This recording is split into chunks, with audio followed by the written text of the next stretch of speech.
right, hello and welcome to another week of AFC East Summit. It's the host with the most, Chris, and it's my pleasure to welcome you guys here. And here with me, I have, of course, let's no, these guys. They've been here with us for a few weeks, so no need to really introduce them. Let's talk to them. Let's talk to them. Keith, how are we feeling today? I'm good, Chris. I'm good. Good to see you again. Final roster cut downs for today. It's an exciting day for all of us, right? Definitely an exciting day for sure. And we're gonna get into that a little bit later. I'm looking forward to talking about that and seeing, your reaction to everything overall. And so Keith, of course, our Dolphins rep. So pleasure having you. Sean, how are we feeling today, Sean? We're another day closer, baby. I can't wait. Another day. True, love it. Absolutely. Love to hear it. And we have a new face with us, Anthony. Everybody, welcome Anthony, our Jets rep. Anthony, tell us a little bit about Man. yourself. Welcome to the show. Thank you for having me. Thank you for having me. I've been a Jets fan like my whole life, so I'm excited to actually finally get to talk to some people about it. Get my ideas out there, but pleasure to be here with you guys today.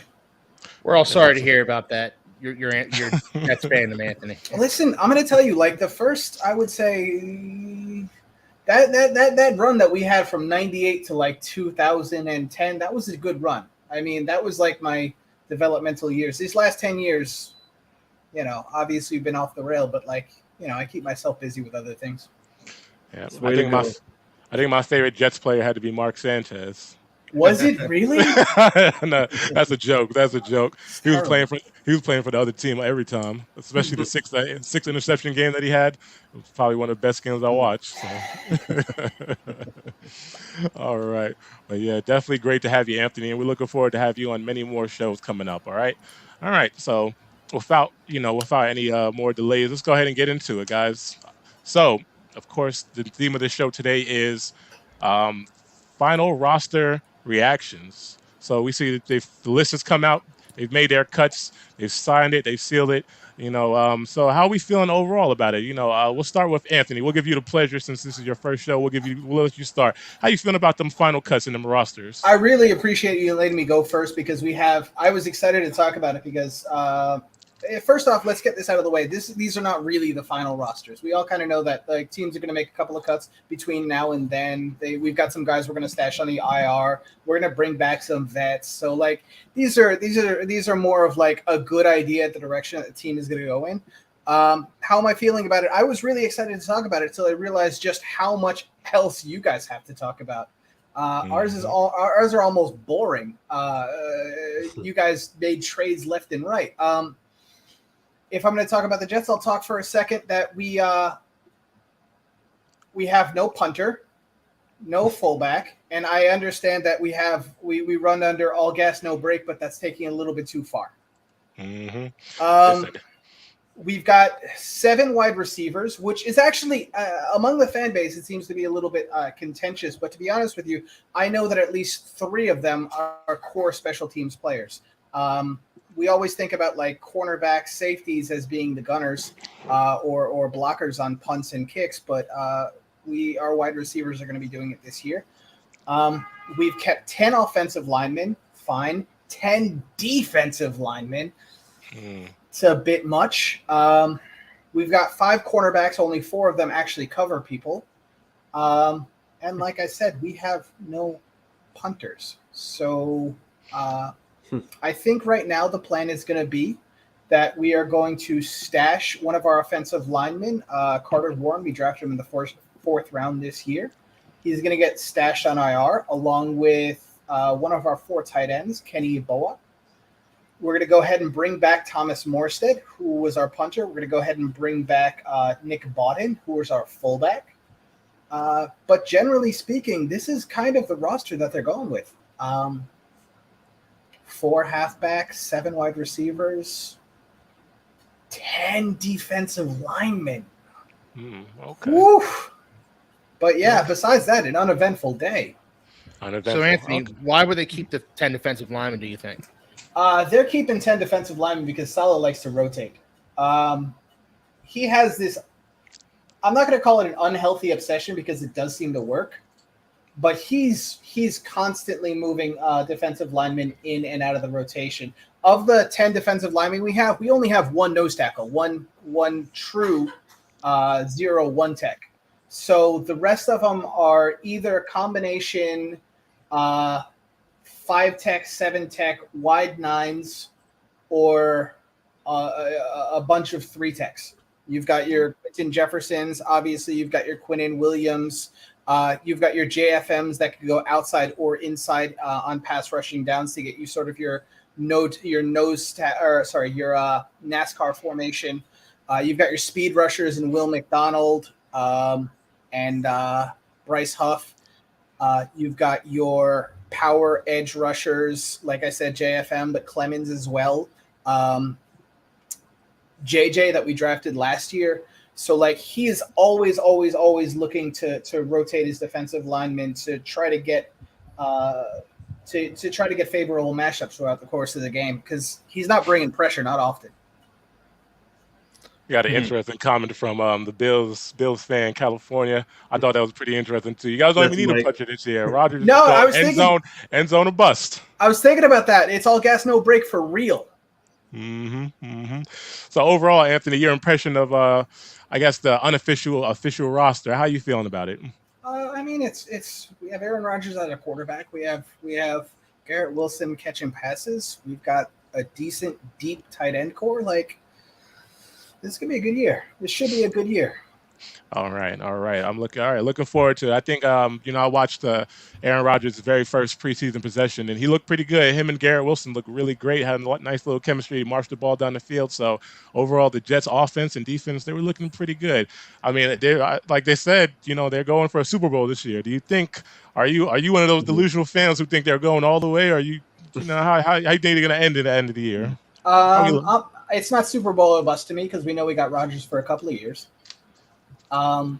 So I mean, it's at least this year. Next year is going to be like our window. Even still, though, the fact that Rodgers dropped his salary by $35 million, basically making him like an upper mid-tier paid quarterback. If he wants to stay around for a couple of years, he's okay with like taking those salary bumps. We got Corey Davis off the books. Like, this window could be more than 2 years. This window could be a little bit longer. The way Joe Douglas is drafting, like, it's wide open. It's absolutely wide open. Do I think it's a Super Bowl or bust? God, no. I don't believe that Super Bowl or bust is ever the thing. Do I think it is AFC divisional round or bust? Yes. Do I think it's AFC championship or bust? Maybe. Yeah. Okay. All right. So hypothetically, Anthony, the Jets don't make it to the divisional round. Yeah. What are your thoughts on that? My thoughts are it's a bad year. Like, I'm not going to overreact to the fact that like you lose a playoff game. It's not like now if we go into the what happens if Rodgers goes down week 9? Like, am I going to feel terrible that we don't make it to the divisional round? No. It's Zach Wilson again. Yeah. Very true. I'm not like the overreacting, like same old Jets kind of Jets fan, if you guys are noticing. Like, I've been through the highs, I've been through the lows. I expect we're going to be pretty good this year. I'm hoping if Breece Hall, thank God he's back, but hopefully if Breece Hall makes it through the course of the year, we have the pieces in place that we really can make it work, I think, deep into the playoffs. If I can interject really quick. Go ahead. I kind of see the Dolphins and the Jets in a similar position in the fact that their head coaches that they have were basically inherited, mainly Mike McDaniel inherited a Super Bowl roster. Now Robert Saleh, who's been a horrible head coach, has now inherited a Super Bowl roster. So if either of them don't make it to at least the AFC Championship, you have to start wondering, what more can we give you? Because your teams aren't going to get much better than what they are now. I don't think it's possible. So, I mean, you could say the same thing for the Bills, but we went to an AFC Championship a couple of years ago. We make it past the first round. So McDermott's probably set, even though I'll keep my mouth shut about that. But I think in your guys' position, that your front office has to think, well, I gave Saleh a Hall of Fame quarterback. I gave him an All-Pro running back. He already has an All-Pro running back. I gave him 3 first-round picks that last year. Great defense. Whatever you need, and you can't even make it past the wild card round. And because, like I said, Saleh hasn't proven he's a good head coach. But now that he's got great players, they might make him look better. So I think that there's a lot of pressure on Saleh, and mainly Saleh, but also Mike McDaniel, because Mike McDaniel at 9-8 and losing the first round of the playoffs. To me, that was not hitting the mark that they needed to hit, and now they're in the same position where they may feel we have to go to the AFC Championship because your roster, you got Teron Armstead, you got Hill, you got Bradley Chubb. There's not going to be many time. Supposed to have Jalen Ramsey. There's oftentimes you're not going to have a great roster like that. So I think that you guys have a lot of pressure on you, and which isn't a bad thing. Pressure is good. A lot of teams, a lot of people, individually also perform well under pressure. But I just think your head coach has got a lot on the line this year. Do you want to comment on that, Keith, first? Well, I agree with you, Sean. I agree with you. I think that the way the Dolphins are constructed, excuse me, the way the Dolphins are constructed and the Jets, they're both constructed to win now within the next couple of years. The Dolphins especially, they're going to be in salary cap hell after next season. And they're going to have to start making some tough decisions regarding their roster. So what the Dolphins did was basically say, we're giving you 2 years. We're giving you 2 years before you have to pay Tua and give him that big deal. Whether or not you're going to do that, that's still up for debate. But I agree with everything you said, Sean. It makes sense that Mike McDaniel and to an extent Robert Saleh, they're both really on the hot seat on this one because they were given rosters that should compete for Super Bowls. So divisional round, championship round, or bust, I think is kind of both of our team's philosophies. Okay. Guys, very good points. I'm going to take a little bit of. I'll take a little bit of umbrage with the idea that Robert Saleh inherited a good roster. Like, he took over an absolute dumpster fire that Gase and McCagnon left. That was a mess. But I will agree he's not a great head coach. He's a phenomenal motivational speaker. I don't think he's tactical. I don't think he's the X's and O's coach.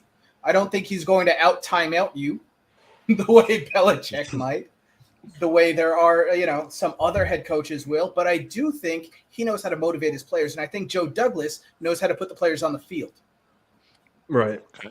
I don't think, short of a complete catastrophe and the locker room revolting, Robert Saleh is even on the hot seat, even if they don't get past the divisional round. I think they know this is a long-term project. I think that they know that this is a talented roster. And short of Robert Saleh pulling a full Todd Bowles and punting on his opponent's 40-yard line on 4th and 1, it's just not. I don't know. I don't think it is a long-term project, though. I think it's if you don't get it done in 2 years, that's it. Because Rodgers is gone, Zach Wilson can't get it done, and then you got to sign Sauce Gardner, you got to sign Garrett Wilson, and all these other great, incredible young guys you got, and then you're gonna have a hard reset, just like the Dolphins will, because Dolphins guys' contracts like Hill and Armstead, Chubb, etc. They're all optioned out where within the next 2 years you have to get off. You could get off the deal because you might have to start a hard reset because you got to pay Tua and you got to pay Waddle and things like that. Yeah, so Phillips. The list goes on and on. The Dolphins have a lot of guys to pay coming up. Exactly. That's why I'm saying in your guys' case, you guys are you're not selling out completely like the Rams did, but you're not. You weren't setting up for the future. You're setting up to we have to do it now, and we're going to put everything in that we can now. That's why Rodgers gave up some money, and that's why you guys went out and got Jalen Ramsey, and I like that idea because I'd love to just win now. I feel like, but I also like the fact that try to elongate your your run. But in AFC like this, that's why I think it's going to be extremely hard to even make it out of the wild card with how good the teams are. But you guys got great teams, and that's really the point. Is you guys are built to win a championship now, and I think it's going to come down to your coaching.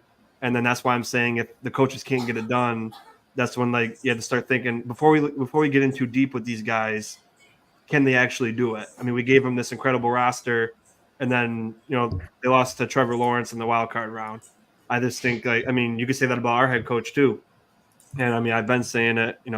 He's got to get back to the AFC Championship at least this year, and I've Go kind of been Stars saying that is- about Sean McDermott as well, Sean, that his seat's got to be getting a little warm. I'm not saying he's on Oh, the yeah. verge of getting fired, but his seat should be a little warm. Oh yeah, And he needs to be put to task for having a Super Bowl caliber roster and not making it to the AFC Championship game last year. I That game agree. they played against the Bengals was pretty bad, and they showed that they were clearly out of steam at the end of the season. Yeah, that I was don't- putrid. I I don't think- love this seat warm conversation because we're talking about a league that has like Mike Tomlin, who's been a coach for now 11 or 12 years, hasn't won a Super Bowl, but they are consistently always there. The idea of firing a coach because in 2 or 3 years in that window he didn't get the Super Bowl done, it's unhealthy But- to me. I think he's Yeah, got a But Super Bowl, doesn't he? it's not unorthodox. I think he has. I think he has a Super Bowl on his ring. I think he has a Super Bowl on his belt. But I think it's not an unorthodox idea. And like you said, like it's been mentioned by Sean and Keith, we see that the Jets are kind of like in that mode where it's all bust, all or nothing. Maybe selling out and do like the Rams. The Rams, we know, were able to win the title with their efforts. So I think it's gonna be an interesting season, regardless. At the end of the day, and I'm looking forward to see how it goes. Whether it's gonna come to fruition and they're gonna get that chip, they're gonna make that playoff push, and and get to the conference finals, or whether they'll just run out of steam and everyone contract time's gonna come up and you're gonna have to pay and you're gonna have to cut. I think it's gonna be very interesting to see at the end of the day. But I want to direct the conversation quick. Let's take a look at some of the comments that we have. I see Joe Dills, he's joined us tonight. Joe, appreciate having you here. He made a very good point. The Patriots have some very interesting cuts that I'll be speaking on in a little bit. Brian's giving away to Zappi and Cunningham was not anything I ever expected, so that was very interesting to see. And then another comment that he made, Rodgers went really late in his fantasy draft. And I think we're also going to be speaking on a little bit of fantasy football as well. But, do we have faith in Rodgers and the Jets going deep? I guess only time will tell at the end of the day.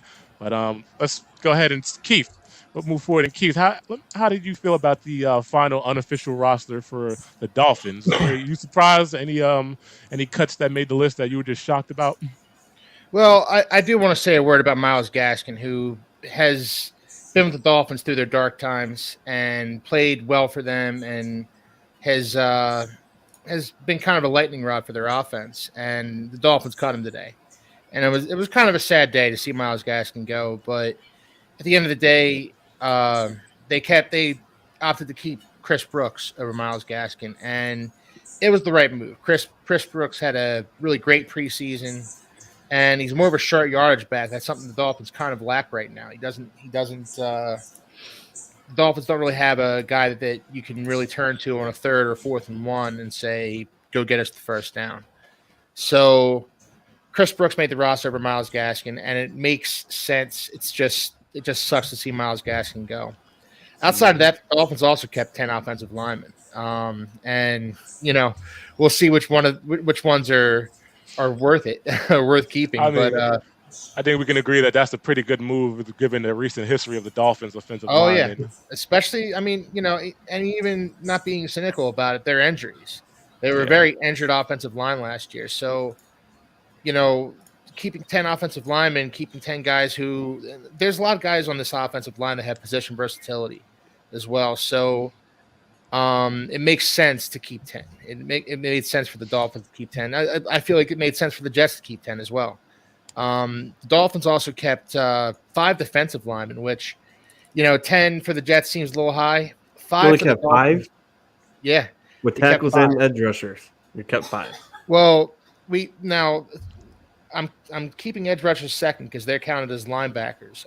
So Bradley Chubb, Jalen Phillips, they're both counted as linebackers. So they kept 5, bona fide defensive linemen, and Christian Wilkins, Zach Sealer, Emmanuel Ogba, Raekwon Davis, and Brandon Pilley. Right. But they play on the line. They just list them as that makes sense. I get it. Yeah. The Dolphins run a 3-4 base, so Right. the guys on the edge are going to be counted as linebackers, even though they're kind of linemen. It's kind of a hybrid position type thing. Gotcha. But even so, 5 defensive linemen seems a little low, just like 10 seems a little high to me. But one of the big knocks going against the Dolphins going into the season was their lack of defensive line depth. Outside of Christian Wilkins, Zach Sealer, and Raekwon Davis, you don't really have a proven guy. I mean, Mayoogwa's been injured for a while. So I was hoping the Dolphins were going to bring in a guy like Akeem Hicks, who played all those years for the Bears. I was hoping the Dolphins were going to bring in a veteran defensive lineman prior to the season, and they didn't do that. So this is what we have. Might not get Christian Wilkins either. He might hold out. No, he's back. He practiced today. He's done holding out. Okay. He's done holding out. So, and that's kind of what I expected. I think he was holding out, hoping that the Dolphins would give him a contract, and that didn't happen. Hopefully it does, because he's gonna get the franchise tag. He is destined for the franchise tag at the end of the season. So that's happening. And maybe the Dolphins will work on something with him then. They did re-sign Zach Sealer, who is a very good defensive lineman. He's not Christian Wilkins, though. So yeah, and to Anthony's point earlier, there are certain guys that made the Dolphins roster that are going to start off the season on IR. Guys like Elijah Campbell, who injured his knee in the final preseason game. He made the roster, but he's not gonna suit up for the opening weekend. So there are certain guys on the Dolphins that who they cut that they're probably going to bring back and bring up from the practice squad and try and get them to contribute come game day against the Chargers in a couple weeks. Mm-hmm. Okay, I agree with you there because looking at some of the cuts that the New England made, I mean, at the end of the day, I'm just wondering, who in the office made a decision. But I believe that at the end of the day, they just want to, make those cuts. They have to drop down from about 90 players to 53. They couldn't keep everybody, and I think they're just hoping that they don't get picked up off the waiver wire. So we'll see Chris, at the end of the day. I will say this one final thing on the Dolphins. The Dolphins cut Robbie Chosen. I was going to say. Didn't see that one coming, honestly. I thought that. Now, he did have a miserable final preseason game where he dropped a couple passes and just didn't look like he was invested in the game at all. I'm a little bit surprised that you guys kept Braxton Berrios. I'm not surprised about that at all. I was surprised about River Craycraft over Anderson because River Craycraft is the one I was a little surprised about. But him and Tua they've always had a little bit of a chemistry going on. Tua always seems to find River Craycraft when the chips are down and he needs a guy to get open for him. But Braxton Berrios, he's going to be returning punts and kicks for the Dolphins this year as well, Anthony. Mm-hmm. So it's not all that surprising to see Braxton Berrios make the team for them. Also, he's made some nice catches for him in the preseason. So I was a little surprised they cut Robbie Chosen, but especially because I've been singing his praises all preseason. You guys know. You have, yeah. So I was a little surprised, a little disappointed, I would say, but ultimately, I think Dolphins went for more for the steadier guys. Outside of Eric Ezukama, who is all potential and hasn't proven anything thus far in his career. They've got guys who know how to get open and know how to catch balls from Tua. Okay. I appreciate the input. So it's always a little surprising. I think maybe at the end of the day, they might try and bring back Robbie Chosen toward the practice squad if no one picks him up. I think he still has a lot of potential, but I'm thinking he probably is going to get scooped up by another team who's kind of wide receiver dependent right now. How you feeling about you? Robbie's like 30 now, though. Like, we're talking about a guy that's like got upside. Like, his best year was 4 years ago with Carolina. Yeah. Like, and besides that, he's mostly just been a deep ball like merchant. I think that's why he fit perfectly in Miami, though. I've got a soft spot for Robbie Chosen because he's a Philly boy. Oh, okay. He could work on some team, though. Yeah, he went to Temple. Yeah. He was the Jets UDFA years ago. Mm-hmm. So how are you feeling about the Week 1 matchup versus the Chargers? What do you think about that? You think that Miami's going to pull it out, or you think it's going to be an upset? It's going to be a tough game. It's going to be a slugfest, Chris. I'm sure we'll get into that in next week's show. And sorry, not to cut you off, Keith. Dive into the game on next week's show, but right now, I think it can go either way. I think the Chargers are favored by 3.5 right now. The Vegas line is, and normally you get three. The home team gets 3 points. So it's kind of a toss up. It's kind of a pick 'em right now. So we'll see what Okay. happens. All right, and that's another thing I did want to mention. This is very exciting because this is our first, or this is our final preseason show, and football is officially back after a long, long drought, and I am loving that. I'm excited to see that happen. So, ready for Thursday's game? I can't wait. And another interesting matchup: Bills versus Jets in the first game of the first game of the year. That's gonna be a beautiful. So somebody's gonna start off. Someone in this league, or someone in our podcast is gonna have some bragging rights next week. All right. So I'm looking forward to that. So let's go ahead and shift that over to Sean. How you feeling about the final unofficial roster for the Bills? Any surprises there?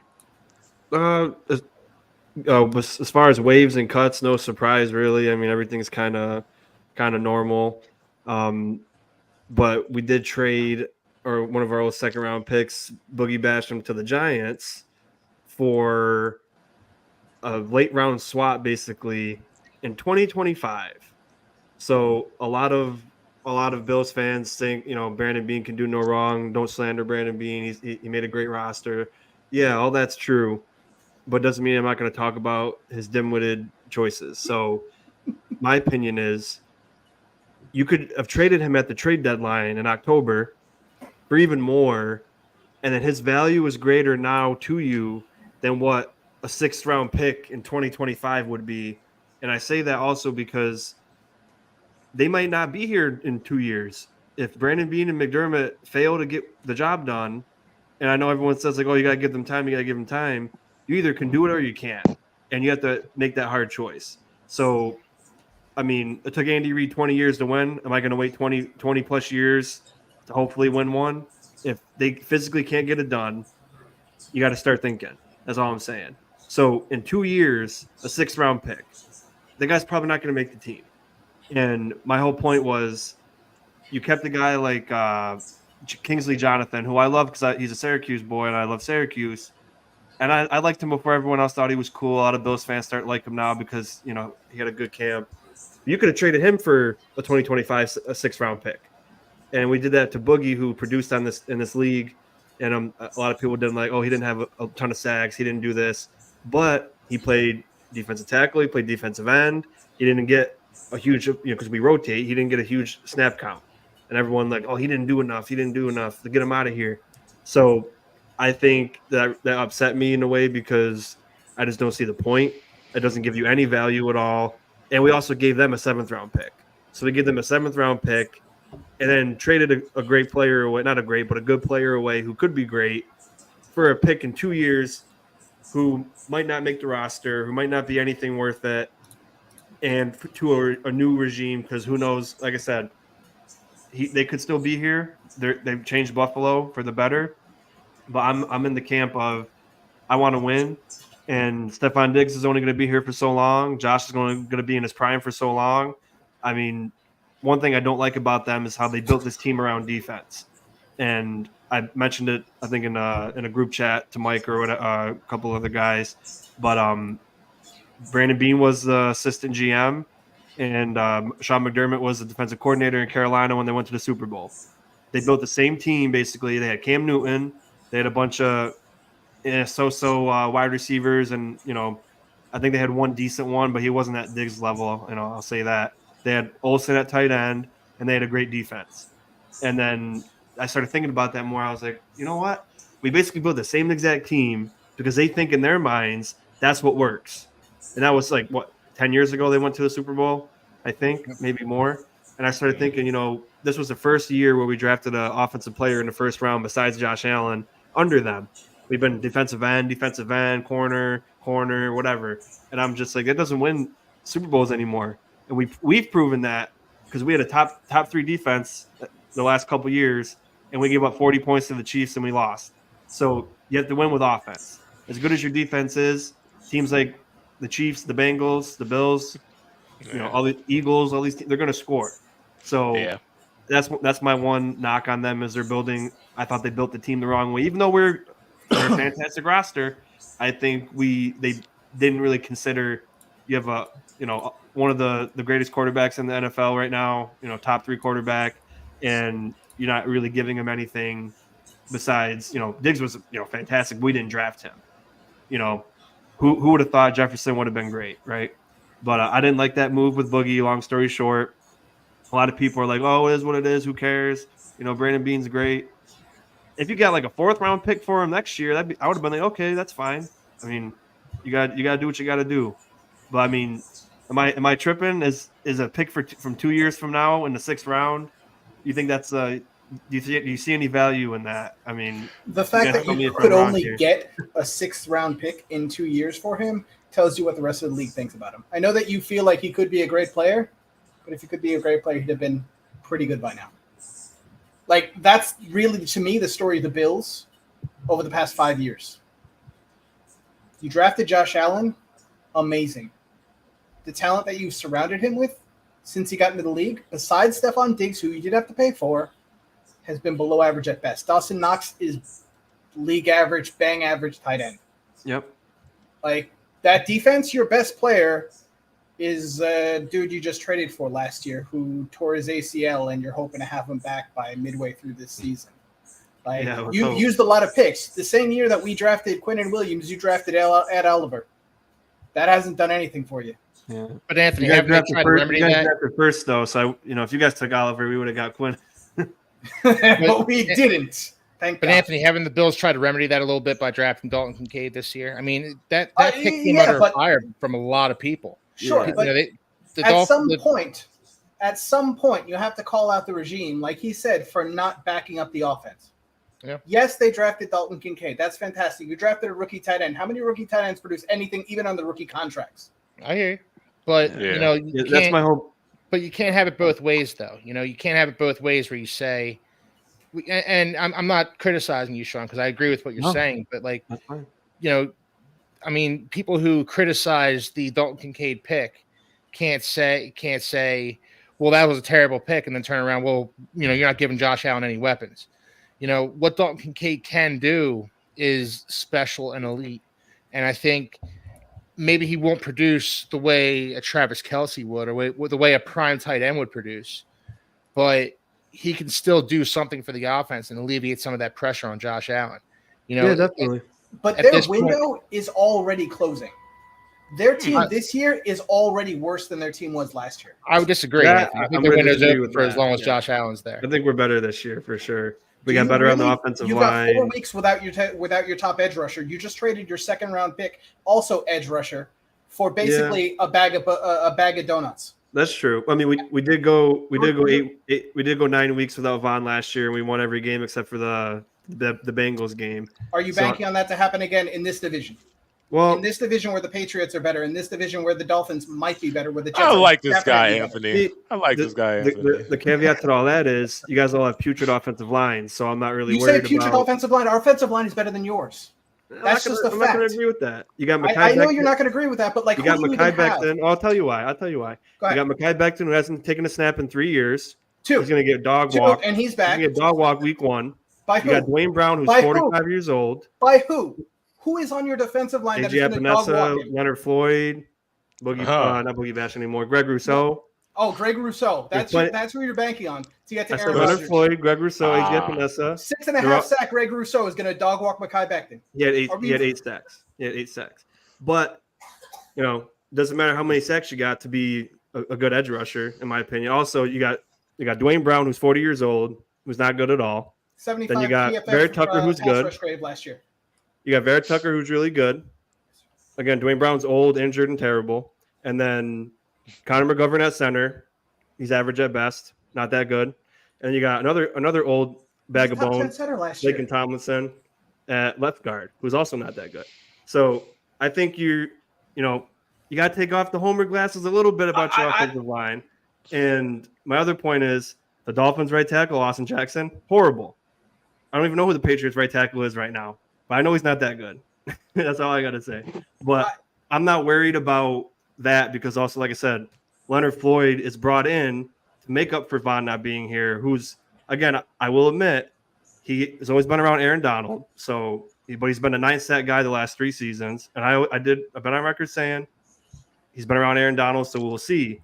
But again, I'm not really worried about your guys' offensive lines because they haven't been ranked or even good in the last few years. And our defensive front, our defensive in general, has been a top 5 unit the last 4 or 5 years. So How's your secondary? secondary is one of the best in the league. You got Trey White, you got the best safety tandem in the NFL, and you got the best slot corner. Didn't you just lose your middle linebacker? One of the best coverage middle linebackers in football, and you replaced him with a rookie, Dorian Williams. Well, the middle linebacker isn't in the secondary though, so I'm not really. I mean, they have to cover the middle, don't they? That's they got to cover the middle, but is the deep there? I can't wait to see how this how next week's episode is going to look. It's going to be great. I can't wait. It's not even next week. That's the worst part. If you want to talk about Tremaine Edmonds, he was tall, but he didn't actually make a difference in the middle of the field. Besides, they didn't want to throw it there. He didn't make any interceptions. He didn't make any pass breakups. He couldn't cover that great as much as you're saying he was great at pass coverage. He was also getting beat a lot. So it's not like he's going to make a big difference. And even so, you want to bring up Tremaine Edmonds. What did he do in the playoffs against the Chiefs? We gave up 40 points. So I mean, it's not going to be a huge difference. The Bears ever paid him. As much people. The Bears ever paid Tremaine Edmonds. I think Tremaine Edmonds is a little overrated. And I mean, I love Tremaine Edmonds, but he wasn't as good as everybody's clamoring him to be, and everyone thinks that the Bills fall apart because they don't have Tremaine Edmonds. We also didn't have Trey White for the full season last year. We didn't have Micah Hyde or Jordan Poyer for the whole season last year. Now we do.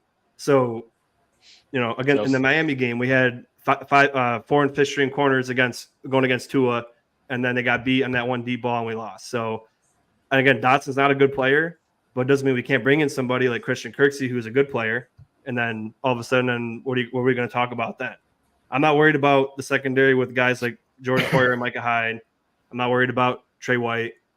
And then, slot corner, we're fine. So, again, who on offense do any of you guys have that we haven't stopped already?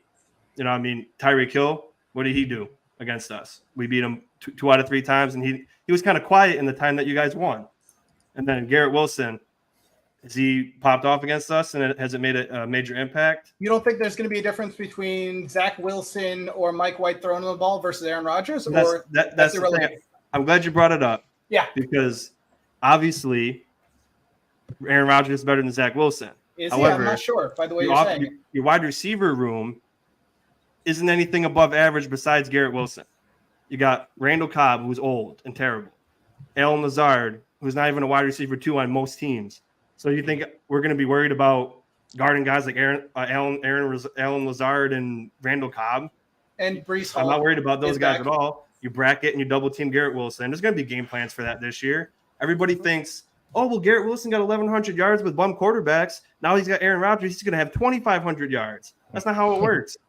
People are going to game plan. People are going to scheme to stop your best player because that's all you have is besides your all-pro running back and Breece Hall, you have Garrett Wilson. Alan Lazard is terrible, and so is Randall Cobb. Listen, I like that. Listen, I like it. I like the banter between both of you guys. I can't wait to see the result of some of these games. Let me finish about the roster because I didn't get to finish about the roster. We also kept 10 defensive linemen because we also rotate. And then Matt Barkley went on IR because he hurt his elbow. So we got 2 quarterbacks. I don't know if we're going to bring in a third one or not. And then there's a couple guys that are going to be put on IR. One of them being Justin Shorter, wide receiver. I think it's a fake IR because they did it the last 2 years with guys like Isaiah Hodgins and Marquez Stevenson. They put them on the IR because they probably felt they're not going to really play this year and they may need to develop. And we don't want them to get, picked up by another team because they might. So all of a sudden, Shorter has this hamstring injury that nobody knew about.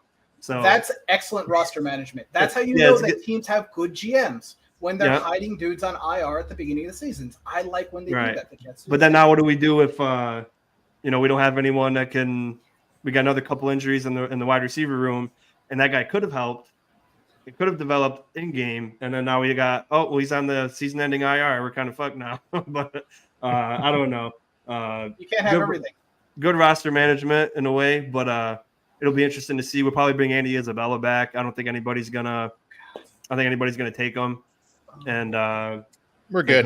He'll probably come back, and then everybody liked Andy Isabella this offseason, so I think that he'll come back, and then really there was no other surprises for me. Everybody that we thought, if people that might not know the Bills, the offensive line, there was a couple young guys that made the team. Alec Anderson, who's kind of He could play tackle, he could play guard, maybe some center as well. And then Ryan Vandermark, he was a second-year guy in the practice squad, and he played pretty good at left tackle. And we had Brandon Shell retire and Ty McDoyle out for the year with another knee injury. We still don't know what that knee injury is. I don't know why they haven't talked about it. But so we got 2 young tackles, kept 9 offensive linemen. I think that's the bare minimum you should keep for offensive line, just in case, I'll go back to the Miami game that we played last year when they beat us. We had one of our players playing on a torn ACL because we had no one else to go in because everybody was injured. So it's good to have extra people just in case. And then for wide receiver, we just made it through because we carried 5 that day. And then Jake Kumaro broke his ankle and Isaiah McKenzie had a concussion. So we only had 3 receivers the rest, basically for half of the game. So sounds like you're making excuses, Sean. No, hey, you guys won fair and square, But that's why my point is you got to keep extra people in the event something like that happens to you, and because that almost was. I mean, we lost anyway, but imagine if we had like Diggs go down, then you got 2 receivers and you got 2 tight ends because we didn't carry 3 at that time. So then what do you do with your playbook shrinks at that point? But that's basically all that really happened. Nothing interesting besides the trade. And then, a couple of new offensive linemen. David Questenberry got released. He was a guy that we kept for a couple of years, beat cancer. He's a great guy, had a decent career, but just wasn't panning out anymore. So he's gone. Hey, Sean, I'm happy to see that DeMar Hamlin made the team. Yeah, that was good to see. Yeah, he's been pretty good, and a lot of people probably think he's just making the team for optics, but he did pretty good. He did pretty good, especially coming off of having a heart attack on the field. And, he's been great in the preseason. He hasn't been afraid. He's been hitting like he did last year. He's, working his ass off and going 110%. And because of that, I think he earned the spot. If he was coming in and like half-assing everything and being worried, or then like maybe you could put him on like an IR spot, or you have to talk about, him not being on the team. But he didn't give anybody any reason. In the limited action I saw of DeMar Hamlin, he didn't seem to be all that tentative. He seemed like the same old DeMar Hamlin. Yeah, that's incredible too, because I don't know how I'd feel. Something like I probably wouldn't play football if that happened to me. Yeah. So I'd be done. I got plenty of respect for that, and he'll probably see some playing time. And a lot of people said, if you go look at videos and people trolling in comments, like nobody even knew about this guy. He wasn't even that good. But when you look at last year, how he had to step in again, in week 3 against the Dolphins, who had has a great receiving core. Yeah, we lost the game. He made a mistake to lose the game, but from that point on, he played basically the rest of the season, and he did pretty good. He was great in run fill and run stopping, and pass coverage he could be a little bit better at. But I mean, heck of a guy, heck of a player. Wears his heart in his sleeve, so I'm glad he's on the roster. I'm sure we'll see a lot of him and a lot of Taylor Rapp too. Cam Lewis is listed as a safety, but we don't know where he's going to play. He could play slot corner. He could play safety. He's a special teamer. I know Mike's happy about that if he's still watching, because one of our viewers, Trek Reviewer, always says, "Oh, he's going to get cut. He's going to get cut. He's terrible." And him and Mike got something going. So that's all I got to say about the roster. Sorry to take up so much time. No, you're all right. I love the banner between you and Anthony. I can't wait to see that. I can't wait to see the Bills and Jets play Week 1. I think it's going to be amazing fireworks. It's going to be a really fun game to watch. We might need to get a referee in here, though, Chris. Huh? We need to get a referee in here. Oh, all right, boys, break it up. Just break it up, guys. Break it up. The game's over, So I'm excited to see. We got a comment from Bills fan. What form do we expect to see Breece Hall in? I mean, you guys have Dalvin Cook this year. Do we expect Breece Hall to get a lot of playing time? Do you think he's going to usurp Dalvin Cook? The theory, usurp Dalvin Cook. Jeez. How bad do you think Breece is?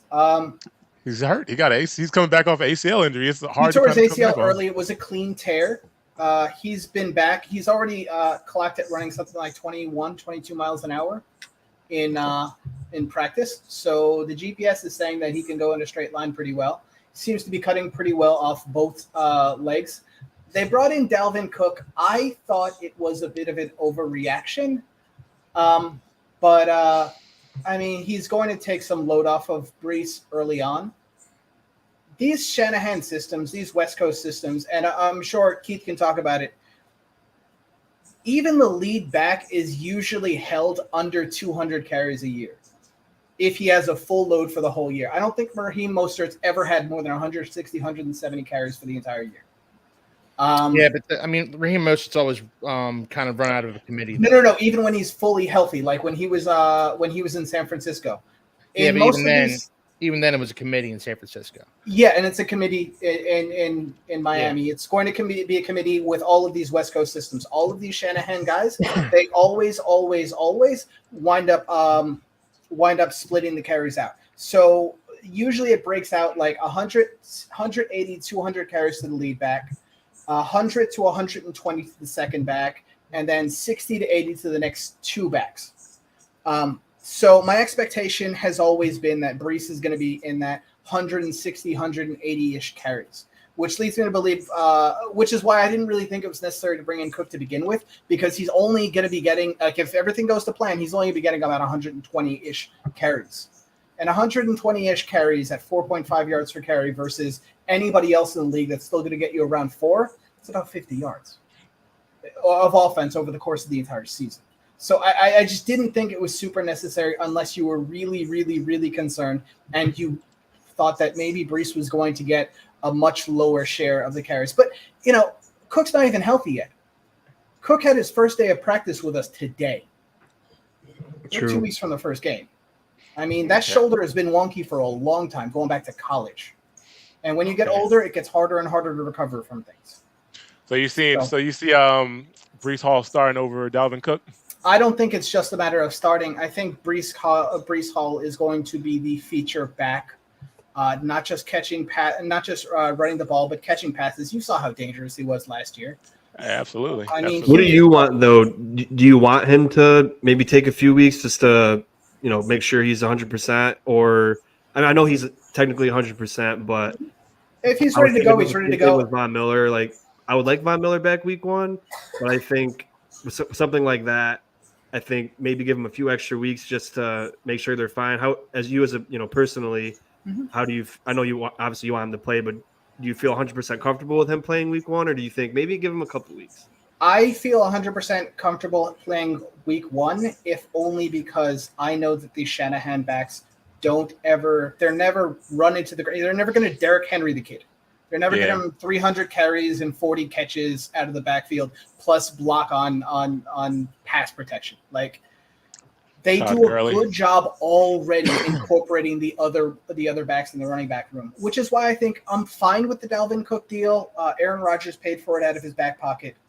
It's not a big deal to me, but I did think it was a bit of an overreaction. Also, having to do with the fact that I love Izzy Abanikanda. I loved his tape in college. I have no idea why he wasn't talked about earlier. He was an unbelievable feature back for an under-talented Pittsburgh team, and he popped off in such a big way last year. I thought, oh my God, if there's scouting him last year, if there was one running back he reminded me, it was Brees Hall, except he didn't have the same hands that Brees did. So, all right, the Cook deal's fine, but ultimately, take a couple carries off the kid's back, off of Brees's back, but is what it is. Do you think Michael Carter's going to get be inactive on game days, or are they going to do Abanikanda, Hall, and Cook, or do you think they're going to work all 4 of them in here? It'll be MC to start off the year, I think. If they're running only 3 backs plus Bodden at fullback, it'll be MC. Oh yeah. Because MC, even though he's a midget, he tries so hard in pass protection. He really does put it all out there, and the team likes him. You saw I'm sure everybody saw the clip of Isaiah Simmons just absolutely mauling him. Oh, that was him. Yeah. Yeah, like a panther on a house cat. Yeah. But he does try, and there's something to that. There's that does something for the locker room when your little guy tries to block. Same thing with Deuce Vaughn. Keith, who was that Dolphins running back that got destroyed by Will Anderson, and then Skyler got sacked? That was Devon A-Chain, another diminutive little guy. That was embarrassing. Yeah.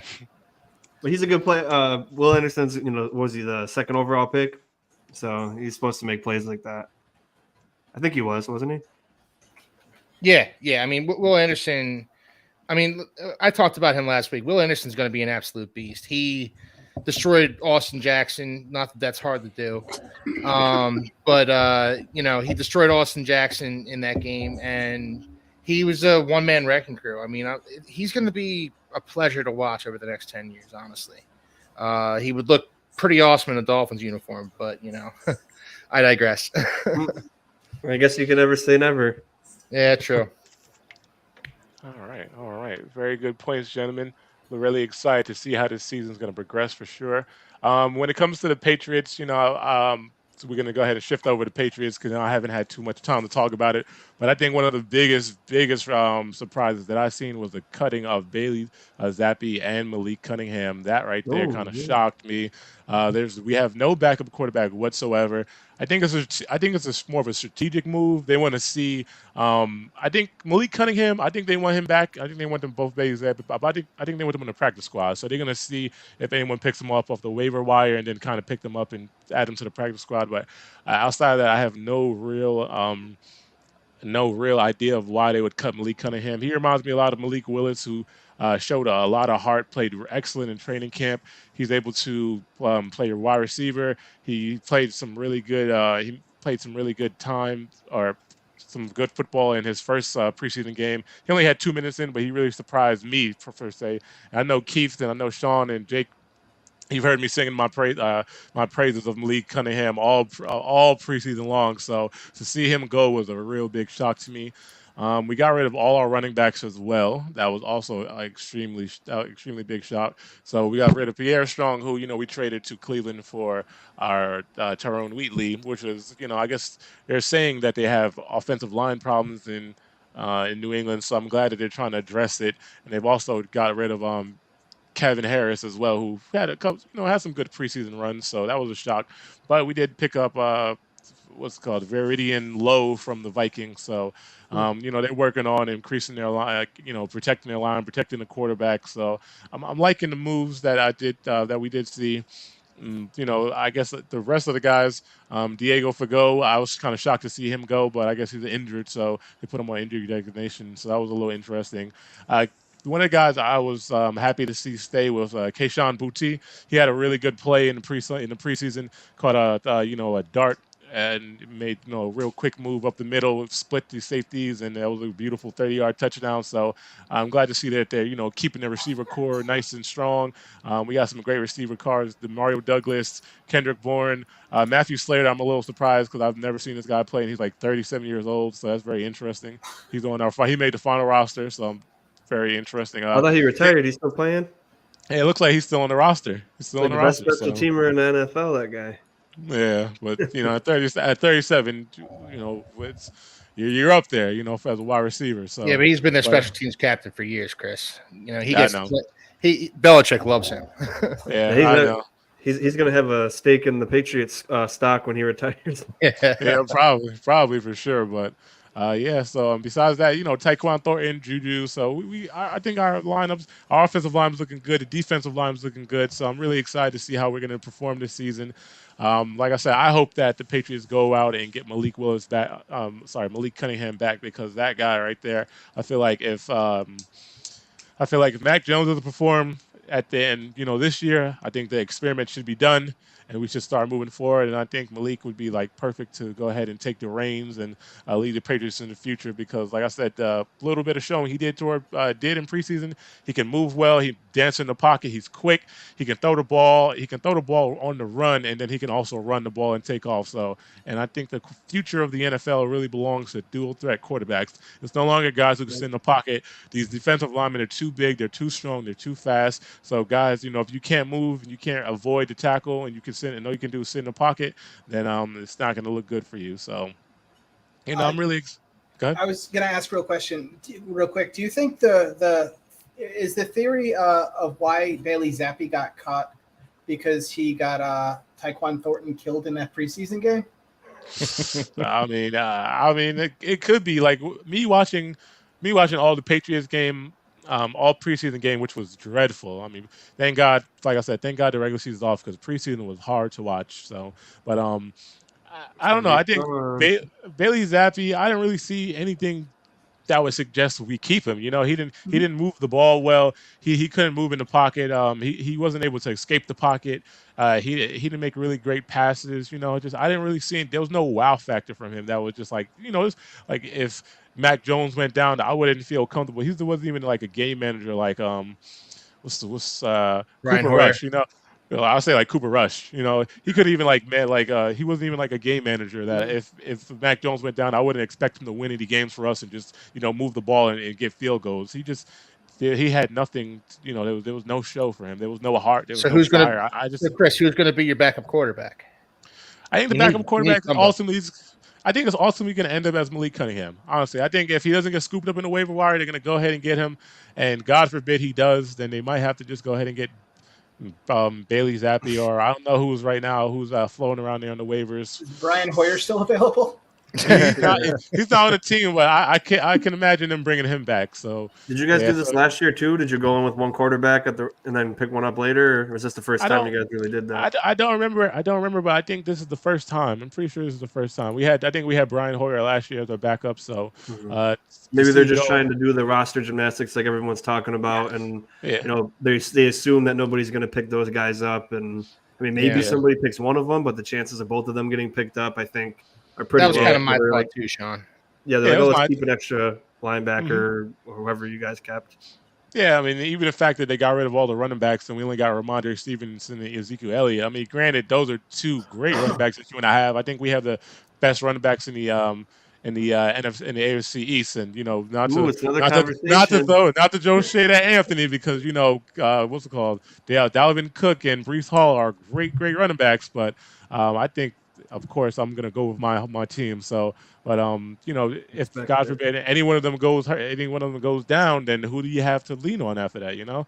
So they already traded Pierre Strong, so he's already in Cleveland, and yeah, it's gonna be a very very interesting season. But I think looking at the final roster, I think it looks amazing. I'm ready to see these guys ball out. Our defense looks good. Our offense looks great.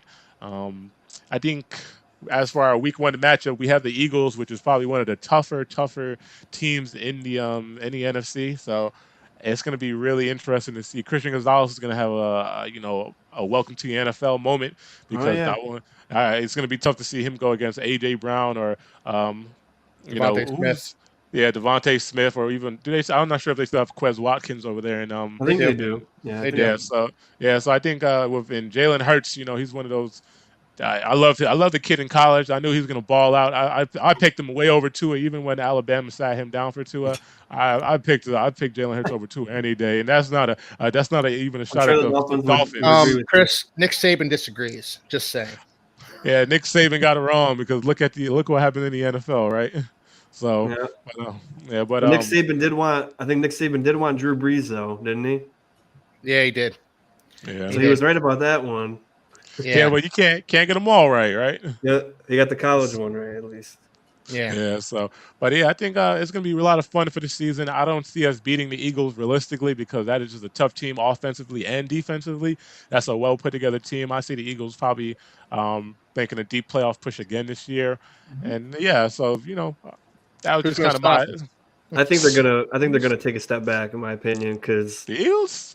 yeah, because last year they had the easiest schedule. This year the NFC and the AFC East have the top. They're all in the top 10 for hardest schedule. Yeah. I think Okay. that That's that wasn't the reason why they made it to the Super Bowl last year, No. but I think they're gonna have like someone's gonna hit in front of them and be like, oh wow, we're not as unbeatable as we think we are, and then you still got Dallas.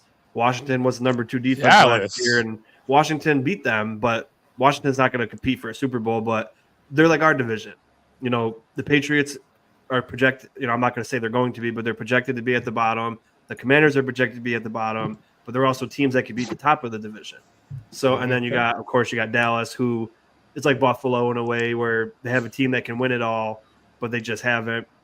And they got a great defense, and obviously Josh is better than Dak, but they got a great offense, and it's going to be tough for our teams. And then you got the other AFC teams who have easier schedules, like the Jags division, and then we might have a team that wins 10 games in our division and gets out of the playoffs because of our schedule.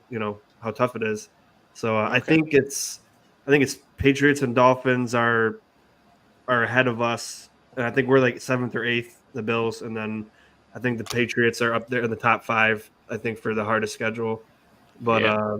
I guess that all changes once you play the games too. That's the Because thing. Those strength of schedule things are always based on like yeah, last year's yeah, schedules and stuff. And yeah. so So like there's always so much roster turnover. it, And in it the all Yeah. can NFL, change. Yeah. But Yeah, I still I- think like the Eagles are. I don't know. I just got to not that they're bad. I don't think they're bad or anything. what's a step back for them though? Not in the Super Bowl. yeah, right. I mean, Yeah, I right. guess that's true, but like, No, I'll they say this, can- Anthony. I think the Cowboys win the division this year. I think the I Cowboys think- win the NFC East this year. it's not I wouldn't be crazy. surprised. Oh, if, all right, let's I think I the wouldn't be surprised Giants if it's actually Cowboys take a huge Niners step in back. the NFC Championship. okay. Okay. I I don't know. I mean- I'm sorry. Go ahead, Sean. I was gonna say. I mean, but also I also wouldn't be surprised if it's Eagles and I mean, who's even good in the NFC besides those three? Niners. Yeah, The Niners, Niners, of course. Cowboys, Eagles. The Yep. Seahawks were excellent last year. Like they Yeah. could Geno kind of Smith. go with Geno. Geno Yeah, we Smith gotta see definitely if saved Geno my can team. replicate that. I think he could. I do too. They got a. I think I think the Steve rookie's hurt Carroll. though for the I think- first few weeks, but he was good without him last year. So when he comes I back, think- I think they'll be pretty good. They got a good run game, pretty good defense. They got Yeah. Anthony's boy Jamal Adams back this year. I think Jamal Adams didn't he get hurt in the preseason? All love. He's Oh, is he always hurt in the hurt. preseason? He's been hurt Yeah. since like he was hurt with the Jets even. Yeah. He's been banged up for almost every year the last 3 years. That Didn't you guys get 2 first-round picks for him? Yes, we did, and a third. Who would you use those? Who did you use We those used picks those on? on Elijah Vera Tucker and Garrett Really? Wilson. Yeah. Wow. Oh, You guys okay, really won okay. that one. JD doesn't miss, not in the first Yeah. round. No, All right. and then he had 3 first-round picks 2 years ago. How do you get that lucky? Or was it Well- 2 years ago? Or was it last year? It was last year before this one. Yep, that's And crazy. 3 first. He it was traded up for one of them though. Like Oh, it right, was right. 2 firsts, 2 seconds, traded up. nice. All right. That's All pretty I was good. gonna say, Sean, you made some really excellent points, man. I loved it. So it's gonna be very interesting to see. And that's a perfect segue into the next question I have. Who do we have early predictions? Who do we have making it to the Super Bowl this year? Who do we have? Who do we see going to the Super Bowl? I'm gonna start with you. I'm gonna start with you, Keith. Who's your Super Bowl predictions? Okay. Out of the AFC. Put me on the Yeah, spot right. here, Chris. It's a tough one. It's a tough one. I'm gonna keep you on your toes. I'm gonna go with Cowboys Bengals. Cowboys, Bengals. I love it. Love it. Sean, who do we have going? Well, I'm going to put the Chiefs there until they. Unfortunately, I had to put them there until they, prove to me that they can't be there. I mean, it's been the. I hate Nick Wright, but it's been the Chiefs Invitational for 5 years, so Yeah. they're at least going to make it to the AFC Championship. It's really hard. It's really hard to pick the AFC because I think there's 7 to 8 teams that could make it to the Super Bowl. For sure. Obviously, being Jets, Dolphins, and Bills being 3 of them, but also the Bengals, obviously the Chiefs. That's 5. The Jags could be that dark horse team that goes. That's 6, and that's just naming a couple. Absolutely. We all have the potential to do it, but the Chiefs have done it consistently and at least been in the AFC Championship every year since Mahomes has been a starter. So I'm gonna reluctantly say the Chiefs are gonna be there. I don't want it to happen. I'm just saying I'm gonna have to say that for now, and then I'll throw the Cowboys there too. Listen, that's not an uneducated pick, especially a lot of people started counting the Chiefs out after they lost Tyreek Hill.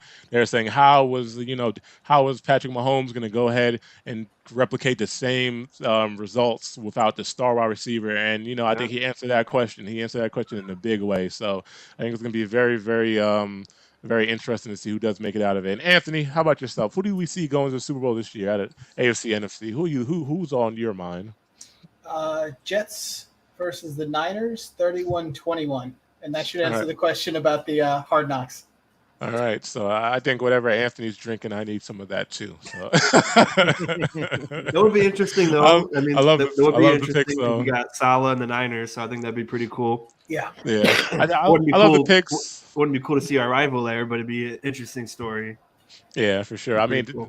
the Niners are definitely a team that always got premier defense, always got top 5 defense in the league. Brock Did you Purdy. say they didn't re-sign Bosa, and he's holding out? Supposedly, he's demanded a trade.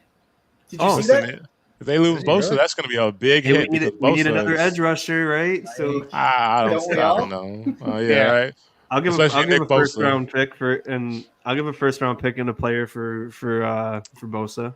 Absolutely. I mean, he's the best What does he undeniably want? one of the Did he say what he best. wanted yet? Money wise? No, but like you got to just back the Brinks truck up for that dude. Like Yeah. I mean, I think he wants to be the top paid defensive player in the league. I mean, and And rightfully so. Stats it's prove it. hard to argue that he isn't deserving of that. The highest Yeah. defensive player or defensive end? Because I think Aaron Donald's got like 100 million guaranteed. No, I think defensive player. I think he wants Aaron That'd Donald be money, tough. John. That'd be tough. I think he deserves Aaron Donald money. I mean, Aaron For sure. Donald is the guy that you got a game plan for. I've never seen a possession where Aaron Donald hasn't been double teamed. So I think what's it called? Bosa's the same way. So I think he's going to get his money, and if it'd be foolish for the 49ers not to pay him Yeah. because Chris he's such a Jones holding threat. out too. Yeah, they got to pay But the Chris, man. Chris, who's your Super Bowl pick then? My Super Bowl pick, I got some dark horse picks. I think it's going to be coming out the AFC. I'm definitely thinking Jaguars. Jaguars they caught some steam. They caught fire toward the end of the season. Trevor Lawrence was looking real good, and remember he was Heisman winner in college. And I think it's just really starting to translate into the NFL. And I think with the acquisition of Calvin Ridley and some of the guys that they already have on their team, Travis Etienne also, they have one of the better running backs in the NFL. Travis Etienne really did his thing. So I think and their defense is not too bad either. So I think the Jaguars are definitely going to be a team to watch, a team to beat. Out of the NFC, I'm going to give it to the Eagles. I think the Eagles really have, the team, the potential to take it to the Super Bowl. They just, it's a great team, great quarterback, great offense. AJ Brown's a hard man to stop. He's big, he's strong, he's fast. I just think they have all the pieces there. And with Jalen Hurts is good. He's on his feet and in the pocket. He can do it all. So I think he's only going to get better and better as time goes on. So Eagles, Jaguars for sure are my picks. I'll say like this that. about the Eagles, Chris, that this is kind of like a last chance tour for some of the guys on that roster, like Brandon Graham and Jason Kelsey and Mhm. Fletcher Cox. Like these are Mhm. veterans who are basically hanging around for one more shot at a Super Bowl. Yeah. So I mean, I don't hate the Eagles pick, and They had their chance last year. I agree with Sean. I think they're going to take a step back because I think that they did have a cream puff schedule. I mean, it was terrible team after terrible team. I think they're going to kind of come back down to earth a little bit, but that also might cause them to be a little more battle tested. I don't know. That's what I like about our schedules is Yeah, we don't really have any. Oh, that we're going to win that guaranteed in our. Yeah. I mean, when I look at our schedule, I know we play, certain divisions and you go by the number. But when I look through that for us, the only ones where you could think, okay, that's probably a given is the Bucks, and then I think that's really it. the Dolphins play the Raiders, I think. And I mean the Raiders. That's the other one, the Raiders, but they have a great edge rusher against our worst offensive lineman. So that's the funny part. I know I'm going to go on a little bit of tangent, but our first 4 weeks as phenomenal defensive fronts, and I'm not really too high on our right tackle when everyone thinks I'm a hater about him. But we're going to find out very early how this guy is. But so really, when you look at our teams, we're going to be playing playoff games basically every week because not only are the teams supposed to be really good, but every one loss could change the whole trajectory of the division. And it's not going to be like last year where Bills have 13 wins and then the second place has 9 wins. I think it's going to be within a couple each, a couple throughout the whole year. And before I'm done talking for a minute, the Jags is a perfect example of what I was trying to say about coach. So Urban Meyer was an awful coach. Did he deserve more chances? They knew right off the bat he's never going to amount to anything. And then you bring in a guy like Doug Peterson, who's been fired after winning not directly after winning the Super Bowl, but he won a Super Bowl and then got fired. But he changed that team literally the next year into a team that basically could have beat the Chiefs. They played really good against them, I think, for a half. I don't know. I can't remember 100%. But they came back. I don't know any team, maybe the Chiefs, but being down 30 points and your quarterback throws 4 picks in the first half and you come around the next half and then you win the game, like that was incredible. That was incredible for me. And, I really Sean, thought they go I was ahead. gonna say, Sean, don't act like you've never seen a comeback victory in the Super Bowl before. No, yeah, that's true. That's true. But that was the greatest quarterback of all time. That was a little bit, that was still incredible. But for like a team like the Jags, they won two games a year before, and against the Bills and the Dolphins, they beat the Dolphins first when they didn't have any wins. So that was a little bit better for us because at least they had one win when we lost to them. Was that But the they Gardner were Minshew year? yeah, they were horrible. And then you get a guy like Doug Peterson to come in there. He really helps the quarterback because Trevor Lawrence could have been a bust. Yeah, for But sure. Doug Peterson comes in, helps them grow, teaches them, makes them a great player. Not makes them a great player, but gives them the tools to become a great player. And then built a pretty decent team around. I mean, their defense, I think, is still a little bit shaky. They were streaky last year. So, they gave up 30 points and a half against the Chargers, or 27 points and a half. And then they didn't give up any points really until the end of the game. And, I mean, that's just my example about a coach that can do it. So I'm not saying I hate McDermott, but I want a ring. I want to at least be in the Super Bowl, like at least get us there, because I mean we got a pretty good team and he's a good coach. I think he's a great coach. I think people disrespect him because I saw a top 32 coach list. He was on number 22, and I was like, he's the second winningest coach since 2019 besides Andy Reid, and he's number 22 on the list. And guys like Mike McDaniel are in the top 10. Not that I hate McDaniel. Mike McDaniel's not a top 10 head coach in the NFL. Let's be honest here. Mike McDaniel's not a top 10 coach. And McDermott went to an AFC championship, won 4 playoff games, and again, 3 division titles, and again, just most winning percentage wise, one of the best coaches in the NFL since 2019 or 2018. And people put him at 22. Like, I think even Dan Campbell was ahead of him or something crazy like that. And I was like, what do people hate about what he's done? So I don't hate what he's done. I just think I need to figure out now, can he win us a Super Bowl? I guess, and if not, we got to yeah. make a hard choice eventually down the road. I don't know if we could stick with him for 20 years and not win one.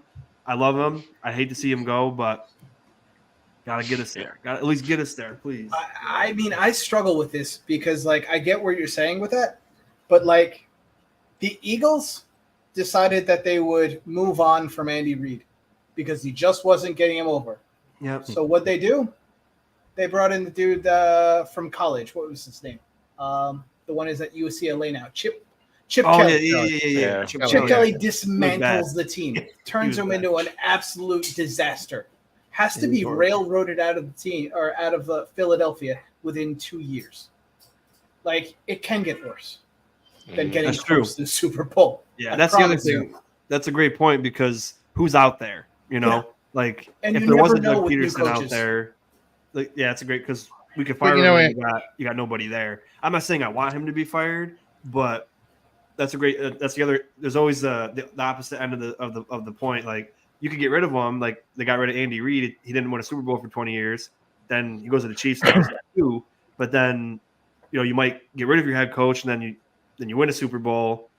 Like they got rid of Chip Kelly, then they won a Super Bowl, and then they got rid of him, and then now they're back in the Super Bowl. So it's just like with the team that we got, it's just frustrating because like he changed the culture. He got us out of the drought. He's an amazing leader. He's a great coach. And I know Jake's not listening today. He's busy, but he's really like, oh, he's never going anywhere. Like, look at how much he did for us, which is 100% true. But I mean, like I told you guys about Saleh and McDaniel, how much more can we do? Like, you gotta, like, those games we lost to the Chiefs, like that Chiefs game, that was horrible decision making in the end that we should have won. And then that game against the Bengals, we weren't even prepared. Like, he didn't get us prepared that day.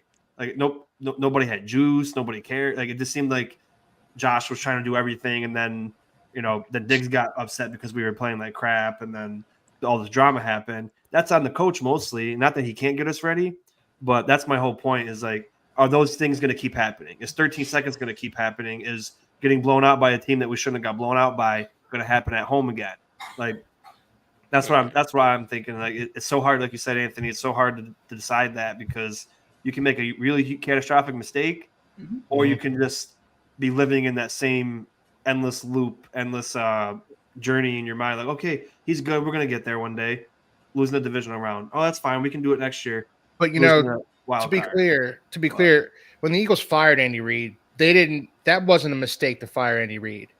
That relationship had run its course. Yeah. The mistake was hiring Chip Kelly. They made the wrong hire. But the relationship between Andy Reid and the Eagles and the city of Philadelphia in general was fractured beyond repair. I live in Philly. I listen to sports talk radio. That relationship was done. It had run its course. The Eagles fans, the city of Philadelphia, they appreciate what Andy Reid did for them, but they also knew when it was time to move on. And I think both sides knew there was time to move on from one another. And I don't know when the Bills reached that point with Sean McDermott. Yeah, I think that's good. The tough part is because he did so much and like we were in such a big drought, people are gonna look at that when it comes down to like, oh, we can't do that. Like we can't get rid of. I didn't mean to interrupt you, but like that's I think the hard part is even more. Again, I don't want for people listening. I don't want him fired. I'm just saying, as a fan base, and people get mad at me because they think I'm negative or whatever it is. But we can't just think everything's great all the time. Everything's happy. Every player is the best. Every coach is the best. Every GM is the best. You have to like really look at everything and be like, well, this didn't make sense to me. I know I'm not a coach. I know I'm not a professional. But when I see this, it doesn't make sense to me. Everyone's like, well, you're not the coach, though. Like, well, who cares what you say? But we're fans and we watch. And, I don't want to keep falling short all the time. So if McDermott, unfortunately, and so say God told me right now, McDermott's never going to win you guys a Super Bowl. And then a lot of people would still want to keep him because they like him so much. But then you got to take your, that part of your brain out and say, I care about the team. I care about I don't care who's on the team. I don't care who's coaching the team. I want to win. If this guy can't get it done. But again, I don't think we'll ever truly know until either he wins one or he leaves and then we're terrible again. That's the only way we'll find out. And I don't know if I'm willing to, how soon I want that to happen, how soon the risk is, but it's, it's tough for every team, I think. You have to wonder, can this guy, like the guy from the Bengals, who was that? Marvin Lewis. Yeah. Great every season, made the playoffs, never won a playoff game, I don't think, and they kept him for a long time. I mean, he left and they still never won a Super Bowl, but I mean, it's a talent-driven league, though. I think a lot of times as fans, we take a look at our coaches and we're like, but like, can this guy get it done? Like, it's small sample size. Like you said, that was 13 seconds. Like one incomplete pass, one throw that's a little bit off by Mahomes. Yeah. We're thinking about this whole thing completely differently. Yeah, I really think that year we would have won a Super Bowl that year. I think so too. If I'm being fair, not being a homer, but no, I think so too. I think you had a better team. I thought the Bengals were. I mean, because if you look at what they did, they barely beat the Raiders. They won off of a late interception when Derek Carr was driving down the field in field goal range. And I don't remember what they were down by, but they got a pick inside the 5 and they won. Then they beat the Titans 19-16 with no touchdowns, all field goals. Then they beat the Chiefs, great win, but they just got done with a huge heavyweight match against us. And then I didn't think the Rams were good, but I just didn't think that if they played us or the Chiefs, I thought we would the AFC would have won. If it was the Chiefs or the Bills, I thought they would have won a Super Bowl. And people can argue, but I personally think that was because we were playing so on fire that year. Chris remembers 7 touchdowns, 7 drives, perfect game. Yeah, 42-16 or something, and then you go play the Chiefs and you 42-36. Like we were on offense anyway, on fire, and I just thought that was it. All you had to do was. I don't want to get into it. Listen, I agree with you, Sean. It was a disappointing year, especially I had Josh Allen on my fantasy team, so he was killing it for me. He run a lot of running touchdowns, a lot of rushing, a lot of passing touchdowns, so he was looking great.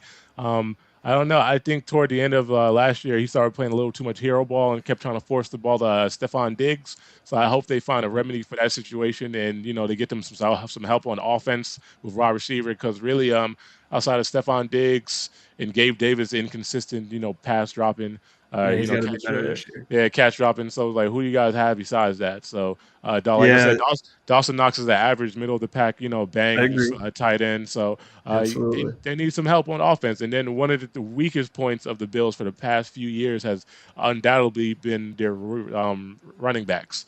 Their running Oh, yeah. core, their running backs have been uh, horrible. They've been you had Devin Singletary, who's he's undersized. He can't really break tackles. He might be quick and be able to like get through the tackles, but he's not really busting no big runs. So hopefully that's been remedied.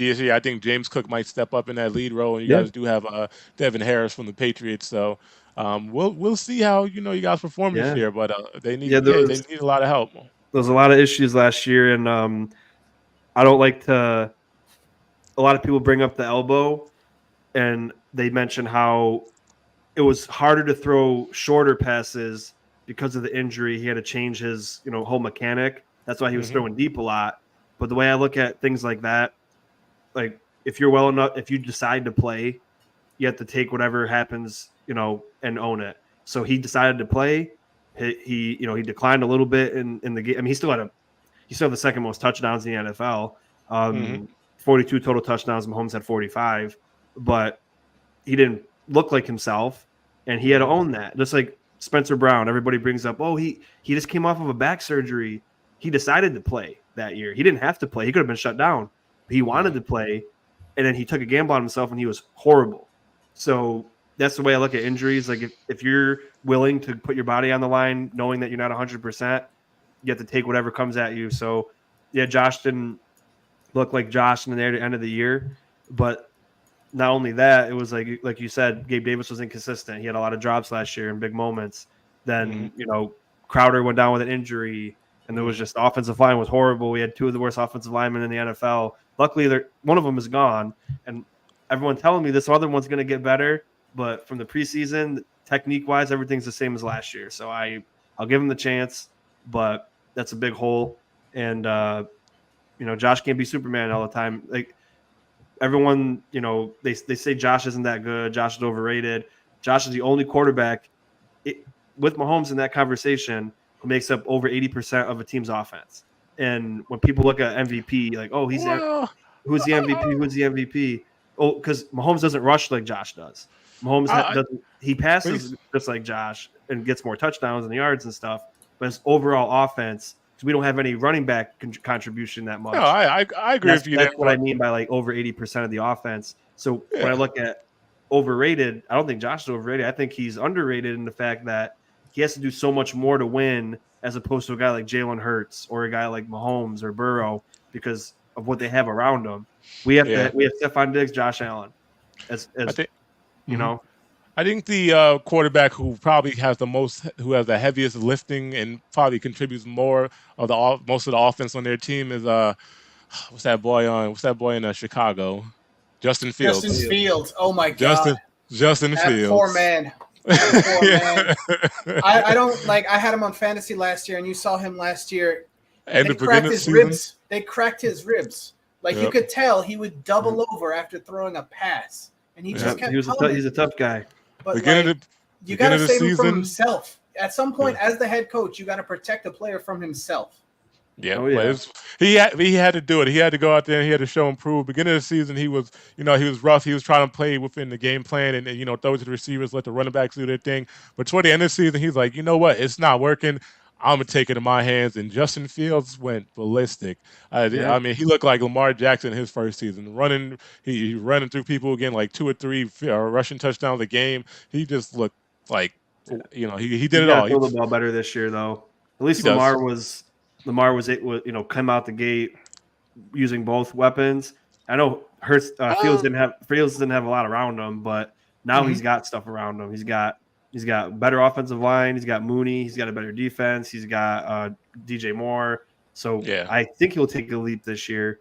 But what I said about Josh, I was saying that because you see a lot of people just not obviously not you guys, but a lot of people just discredit what he does for this team and who he actually is as a player, and they forget that he was a 0-star recruit. He got no college offers. Joe Burrow's a guy who 5-star recruit, played at the best football college, won championships, had all the spotlight, and then everyone like tries to discount what Josh had to do to get to that level. And they're whatever people want to say, they're equal, at least. I did a video on unbiased comparison of the two. If you guys haven't all seen it, but Joe Burrow has more to do. Joe Burrow has more around him, and Josh still produces more wins. Besides that playoff, he went to the Super Bowl, obviously, but that was more of not what he did. And Josh has more touchdowns, more yards, etc. And not that Joe's top 3 quarterback. But a lot of like people like Nick Wright and other people like Josh isn't, he might be a top 5 quarterback. I put Jalen Hurts over him. Jalen Hurts, he's done it 1 year and he doesn't pass like Josh. Josh had more rushing yards. Yet Hurts had more rushing touchdowns. Hurts had less turnovers, and Josh had more touchdowns, so passing and total. So I think I know we're off topic, but I think Josh did have as a team they were a lot of problems last year. But with a guy like Josh, I think if everything goes the way it could, I think they're a great team that can get a lot done. And hopefully sooner than later they do it because people don't get any younger. Father Time beats us all. So very true, very true. I think Josh is a phenomenal quarterback. No one's discrediting what he's doing, and I think the quarterback really does make the system for the team. If you look at like I say, Cincinnati, you got to give definitely Joe Burrow. You got to give him his credit because a couple years ago they were nobody behind Andy Dalton, and this guy comes in and brings them to the conference championship. He really showed improve. So I think Joe Burrow's definitely going to continue to improve, and Josh Allen's also going to continue to improve. Hopefully, they get him the right weapons he needs to be that player because he has all the potential and he has all the talent in the world. He just needs the right pieces around him. Coaching's great. Lines could be a little bit better. They need to get him the running backs. This year about the line. For sure. All right, guys. And on a final note, before we wrap up the show, just a little fun thing. What are some of your game day rituals? What are some of the game day rituals we're going to have going into this season? You guys go ahead first. I mean, I always watch week 1 with my dad. So week 1, I'm going to be watching with my dad, no matter where I'm living, no matter what's going on. My dad and I always try to get together for week 1 and just order some wings, watch football all day. All right, like to hear it. Anthony, how about yourself? I don't have a ton of game day rituals. One of my I started about 4 or 5 years ago. I started watching F1, and like most of the races will happen on a Sunday before game day. So like I can watch my race, and then that transitions beautifully into a 1 o'clock game, which the Jets usually have. This one's going to be a little bit weird because we're Monday night, and I don't think we've had like a Monday night game maybe in 5 or 6 years now. So I'm not. Sunday is going to be a little bit weird for me because it's just going to be about fantasy, I think. Okay. Yeah, I agree. Definitely fantasy I'm looking forward to this year. And Sean, how about yourself? Any game day rituals that you? Kind of. Well, for night games, I usually have one of my best friends over. He's a Cowboys fan, and he'll come watch, and then I'll buy pizza or he'll buy pizza and wings because usually he does. And this year I'm going to do it for week 1 to repay him. But we get pizza and wings and watch the game, and then for the week, the early games, which I hate because I started a cleaning company 2 years ago, which is what I love. I love having my business, but I do short-term rentals also, and there's always changes on Sunday. So I'm always having to oh crap, I got 1 turnover today and we got a game at 1. So now I got to hope that the guests leave early, and I got to drive 30 minutes away, and I got to clean it, make it good, and get back in time. So I'm always like, come on, I gotta hurry up. And then I have to hope that I get there in time. And then so usually Sundays are stressful nowadays, and I hate it. But more time, basically every time I make it on time. There was one time last year in the winter, we played the Browns, and their driveway's like a mile long at the Airbnbs that I do. And then they didn't plow the driveway quite yet. And then I was going slow because I didn't want to slip off the driveway. And then I hit a little a little tiny hill, and then I hit a little ice patch, and then I couldn't go forward anymore. So then I tried reversing, and then I reversed too far back, and I got stuck in like the snow was like dusted over. There was like a little Mm-hmm. hill underneath the driveway, like goes Mm-hmm. towards the grass, and I got stuck there. So then it was like 12:45, and I was like, shit. So I called the people that live there. I said, hey, you guys home? Can you pull me out? Like, oh, I'm down 30 minutes away plowing for people. I'm like, so then I was sitting there waiting for like 35 extra minutes, and I was watching the game on my phone.